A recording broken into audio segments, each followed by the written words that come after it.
And news is coming in. The Prime Minister has landed in Philadelphia in the US. He's on a 3-day trip to the United States. Modi-Biden bilateral later tonight. That's on top of the agenda. He's there for a 3-day visit for the Quad Summit. We'll be getting in more details as my colleagues join us. Geeta Mohan, our Foreign Affairs Editor, is with us. And also Gaurav Samant, our Managing Editor, also with us. Rohit Sharma continues to be with us from the US. For more on that, I'm going to be bringing in Gaurav to this conversation at this point in time. Gaurav, it's a 3-day visit of the Prime Minister. Now, all eyes really on the Quad, given the situation that we're seeing in various countries. But of course, the bilateral with US President Joseph Biden tonight. Give us a sense of what are the deliverables as far as India is concerned. What is it that we're looking at? So this is a very important visit of Prime Minister Narendra Modi to the United States of America. Do remember that this, in a way, is a farewell for President Joe Biden. This was India's turn to host the Quad Summit, and Quad 2024 was to be held in India. But at the request of the United States, and this also shows how close India and the United States are, the US requested, since it's President Biden's farewell, can this be held in the US? And India said, of course, go ahead.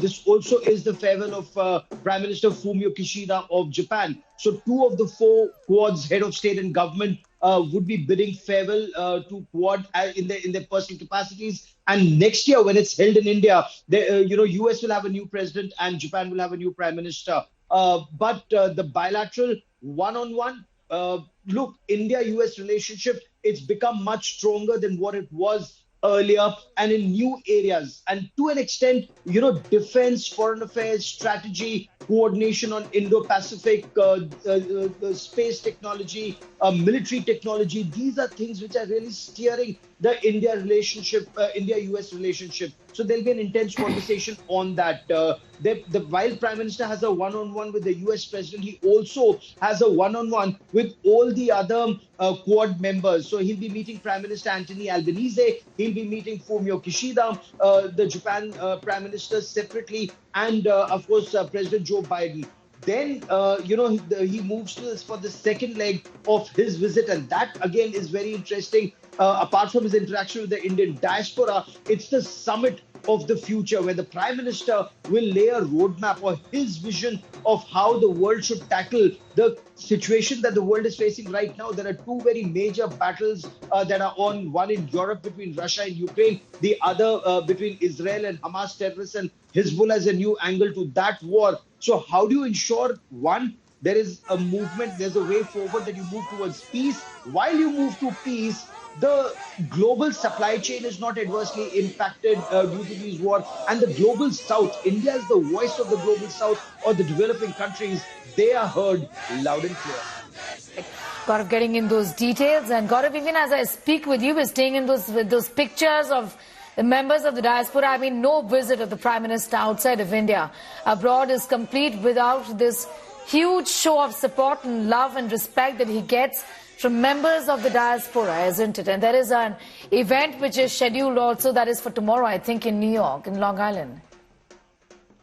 You're absolutely right. A very important community event. It's the Indian American community, which Prime Minister Narendra Modi has often described as the ambassadors of India in the United States of America and the human bridge between the 2 countries. And the diaspora, one, their numbers have increased, and 2, their power has increased. They're economically very powerful now. Technologically, India is very powerful, and they're very well respected, unlike many other countries whose diaspora is frowned upon or looked down upon in the United States of America.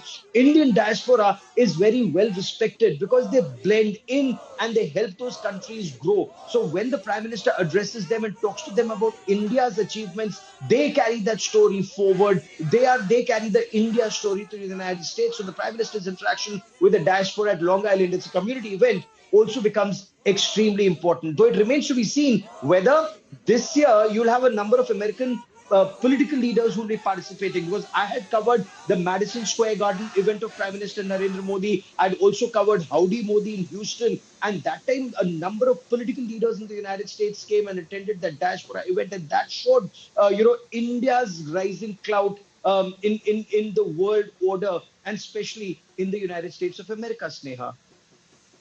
Or also what is expected is the Prime Minister is going to be in fact taking part, at an event as far as the UN is concerned. There's going to be a meeting or there's going to be an address by the Prime Minister as well. Tell us a little more about that. So this is Summit of the Future. Yes. It's a very important global event. It's a very important event of the United Nations. What would the world look like and what should the world be? Which is where India plays a very critical role. And in this Summit of the Future, the world right now is going through intense turmoil. When you look at the Russia-Ukraine war that's been on for several years now, and everybody expected that this war would perhaps hold up in a couple of weeks, if not months. It's been on for over 2 years. The war between Israel and Hamas, and now Hezbollah adding a new angle to it. That will practically be in the next couple of days. It will be 1 year of that terrible attack on Israel. And its impact. So how is this war impacting? If the global supply chain is being impacted, food supplies are being impacted, fuel supplies are being impacted, prices are going up. And while Europe would want the whole world to, be with them or be with the NATO countries, India has that very strong voice, like we saw during the G20 summit in India, where India emerged as the voice of the developing world. And India was repeatedly trying to tell the world, that war is your war. That's not our war. And why should we be adversely impacted by that war? Look at the prices of fuel that's going up.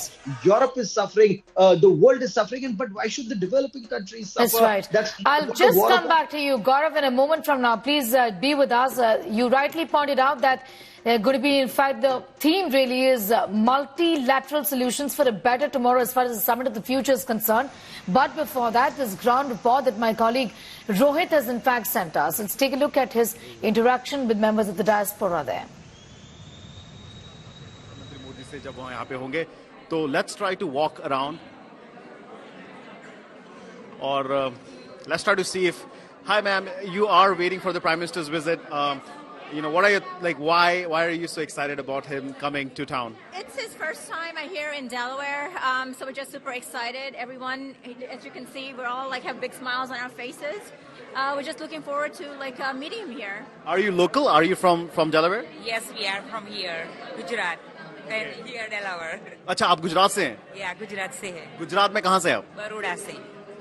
प्रधानमंत्री मोदी की इस visit में, what are your thoughts? Why are you excited about him this time around? Because he done lot of for our India, so that was our dream, and I don't know after we see him it's gonna be dream again. आप में से कितने लोग Sunday को उनके event में जा रहे हैं? मैंने सुना टिकट नहीं मिल पा रही है लोगों को. यहाँ पे ही काम करा है, इवेंट में नहीं काम करा है. कोई परफॉर्मेंस है प्रधानमंत्री मोदी जी के लिए कुछ आप लोग करने वाले हैं? रिप्रेजेंटिंग अवर गुजरात. रिप्रेजेंटिंग गुजरात, और आप लोकली डेलावेयर यहाँ पे रहते हैं? न्यू जर्सी से आए. आप जर्सी से यहाँ पे आए हैं. आप जा रहे हैं प्रोग्राम में प्रधानमंत्री मोदी जी के संडे को? आप भी नहीं जा पा रहे. So the tickets are expensive. Thank you. The tickets are obviously very hardly sought after. और ये जो tickets हैं वो लोगों को मिल नहीं पा रही है. And we'll try to talk to some of the people. I think I spot somebody I know from Maryland here. Bijal, how are you? Nice to meet you. Okay, we'll just in fact play the report out again of Rohit, and these are pictures right now of the Prime Minister, who's just in fact landed in Philadelphia a while ago. Just some time from now, there is going to be a bilateral with US President Joe Biden. He is now, in fact, in Philadelphia in the US, where he's getting a warm welcome. In just some time from now, he is going to be welcomed by President Joe Biden. These are pictures, in fact, of the Prime Minister who has reached Philadelphia a few moments ago. Meeting with Quad leaders also on the agenda. Gaurav continues to be with us. Gaurav, we have pictures playing out of the Prime Minister getting a warm welcome as he arrives in Philadelphia. There is tremendous enthusiasm amongst the Indian diaspora wherever Prime Minister Narendra Modi travels, because they feel India's stature is rising. We are now the fifth largest economy in the world. We aspire to be the third largest economy. And even before, we've become the third largest economy, the Prime Minister already is talking about India being the top two economies of the world in future. So this is how India is constantly working to rise in every sphere. Recently, the Prime Minister had traveled to Ukraine. Before that, in July, he traveled to Russia. And there will be a conversation between Prime Minister Narendra Modi and the US President Joe Biden on the progress that could be made in an effort to find peace in this conflict between Russia and Ukraine. Remember that conversation that Prime Minister Narendra Modi had with the Russian President Vladimir Putin? It lasted several hours, between 4 to 5 hours, went on till very late at night. And except the two heads of state and government, only the interpreters were there. So they discussed some ideas. Then Prime Minister Narendra Modi traveled to Ukraine. And from Poland, he traveled by train almost 8 to 10 hours to meet President Zelensky.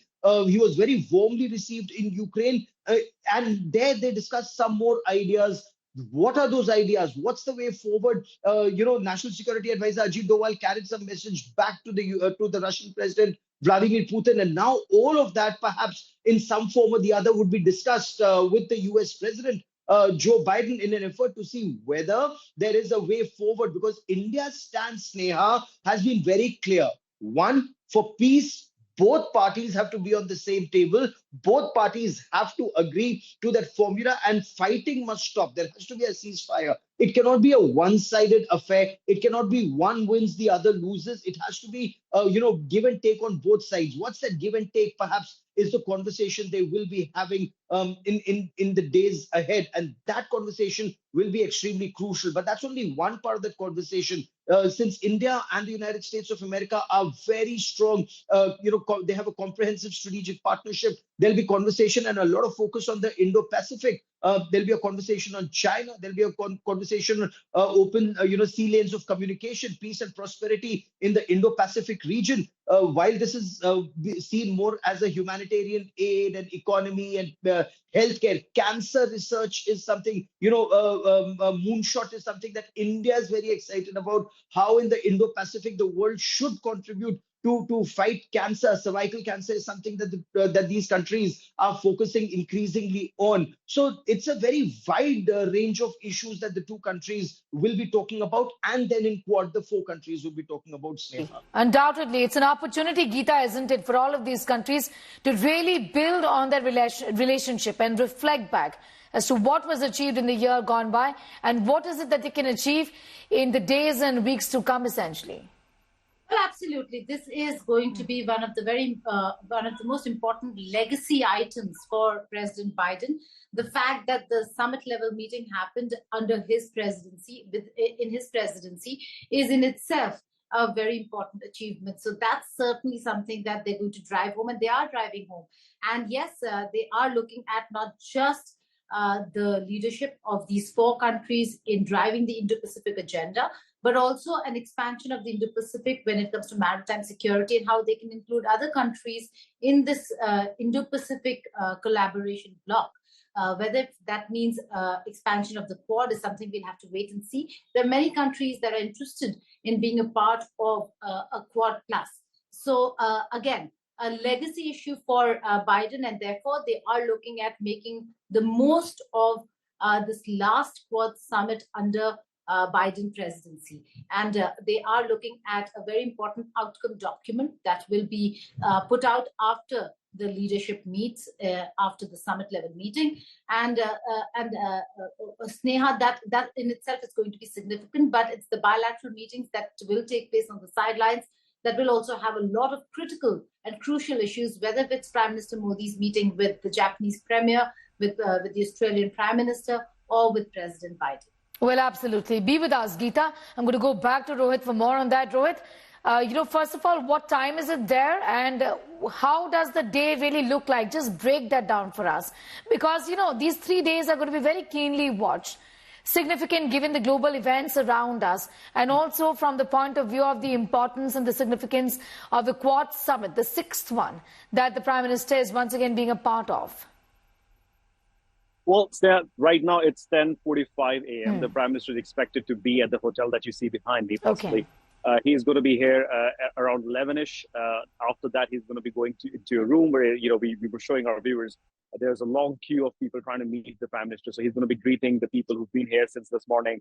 He'll talk to them, and then we all go together with the Prime Minister for his first bilateral meeting with the President Biden. That's the first event today. So he's going to be going to President Biden's whole house. They will be doing the bilateral meeting over there. After which there will be a joint statement that we'll see will come out. After that, he has a packed day. He's going to have meetings with Quad leaders. There's a cancer moonshot event that Gaurav was speaking about. There's going to be a Quad reception, and then he leaves for New York at around 10 p.m. So it's going to be a very jam-packed day. There will be a lot of photo ops, obviously, with the leaders. This is Japanese Prime Minister's, last visit also, in terms of, because he's going to be also going away like Joe Biden. So essentially, a lot of farewells, a lot of thank yous would be said at these meetings. Joe Biden's extended the invite to all the Quad leaders and to his home. He's invited them here because the Quad, we know. Be with us, Rohit.